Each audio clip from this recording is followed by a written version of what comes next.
Orphelin à l'âge de 6 ans, Charles de Foucauld perd la foi à l'adolescence et mène une vie militaire dissolue. Rêvant d'aventure, dégoûté de lui-même, il démissionne de l'armée et décide de se lancer dans l'exploration du Maroc. Son travail lui vaut une renommée immédiate. De retour en France, il retrouve la foi, mais une foi radicale. Elle le conduit d'abord chez les trappistes en France, puis en Syrie.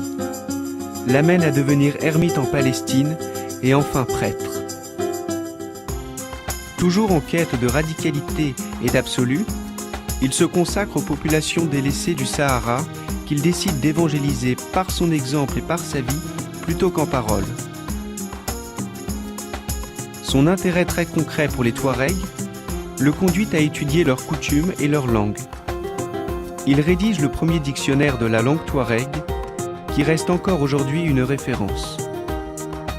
Il rêve de fonder un ordre religieux, mais son caractère entier et excessif lui fait rédiger une règle totalement impraticable.